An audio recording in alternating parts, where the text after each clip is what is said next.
now we proceed to solve this matrix equation. And of course, this equation, where did I put my chalk? Good heavens.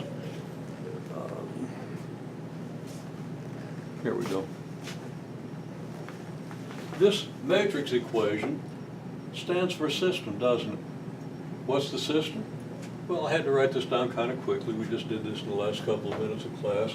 We didn't have time to write the system, but this system is x plus 2y equals 3 and negative 3x plus 4y equals 2. Now, you couldn't see that because I was standing in the way, but, you know, we do this row by this column, we get 1x plus 2y, there it is, and that's going to be in the first row, and that's going to give us then, that's got to be equal to 3, okay? And negative 3x and 4y, right, has to equal 2. So this is maybe the original system from which we could easily write this matrix. Ouch! Okay, right in the tip of the finger, doesn't hurt that bad. Okay, we do the inverse of this matrix using the rule I just gave you. What do? We flip the main diagonal. 1, 4 becomes 4, 1. And we change the signs. We do the negative of each number in the second diagonal. Negative of 2 is negative 2. We have a negative 3 here. We do negative of negative 3. And of course, negative of negative 3 is 3. And everything else from here comes down here. The determinant of this matrix is this times this minus this times this. That's 4. 1 times 4 is 4. And minus negative 6. So I've written it out here, 1 times 4 minus 2 times negative 3. That's 4 minus negative 6, which is 4 plus 6. I don't know if you can read that plus. And that equals 10. Now that's real convenient. Okay, before we had a denominator of 7, we couldn't approximate that. We couldn't write that out in decimal form exactly. But dividing by 10, we'll be able to write all our numbers as decimals, which you'll probably like better than fractions. But again, we couldn't do that before. Okay.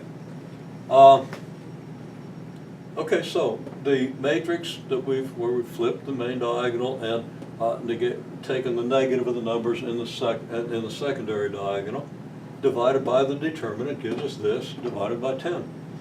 And of course, we divide every number by 10, and that's really easy because it's easy to divide by 10. 4 becomes 0.4, negative 2 becomes negative 0.2, 3 becomes 0.3, 1 becomes 0.1 when we divide by 10. Well, there's our inverse matrix. So now, what do? We take our inverse matrix and multiply it on the left by both sides. So here it's on the left of this side, and here it is on the left of this side. Then, I didn't indicate the parentheses, but it's implicit. Okay, we multiply this by this, and you can multiply it out and easily verify. We get 1, 0, 0, 1. I'm not going to point that out step by step. By now, you should know how to multiply matrices, and it's really quite easy to verify this. On the right, the same thing. 0.4 times 0.3 is 1.2. Negative 0.2 times 2 is negative 0.4. 1.2 minus 0.4 is 0.8. And then this row by this column gives you 0.9 plus 0.2, which is 1.1. Multiplying the 1, 0, 0, 1 matrix by the xy gives us the matrix xy. If we just do this multiplication, this is what we get. If we simplify these two terms, just doing the arithmetic, this is what we get. So our solution is x equals 0.8, y equals 1.1. Now, we didn't have time in class to verify this, so, I'm in danger of having egg all over my face, but it won't be the first time if this doesn't work out. So let's see what happens. Okay, we have to take this and plug it back into this equation. And when we do, we get 0.8 plus 2 times 1.1 should equal 3.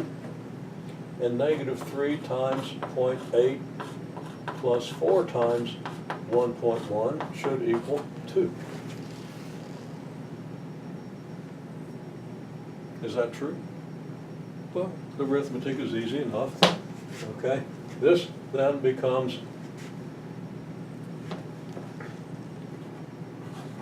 0.8 plus 2.2 equals 3, and this becomes negative 2.4 plus 4.4 equals 2. Well, if you shouldn't need to take a calculator to do this. 0.8 and 2.2, well, 0.8 and 0.2 add up to 1, add that to 2, you get 3, okay? Or 8 and 22 add up to 30. And then, you know, well, and negative 2.4 and 4.4, well, subtract the 0.4 and subtract the 2, well, you get 2. Okay, many ways to calculate this, and hopefully you can visualize these numbers pretty well and do this kind of arithmetic without having to reach for a calculator, because that really gets in the way. Now, calculators, of course, do matrix equations. They do all kinds of wonderful things. But unless you know what's going on, you haven't earned, I'm not going to say you haven't earned the right to do it. You deserve to do it. But you don't understand what's going on if you haven't learned to do it first before you start punching it into your calculator. So you're just kind of doing a mystery operation with no real understanding. And you don't want to do mathematics like that. Okay. So that verifies that this is our solution. And it really wasn't that bad of a process. The first time you saw it, it took a little longer. But this time you see that you can actually run through this process for a 2 by 2 matrix fairly quickly.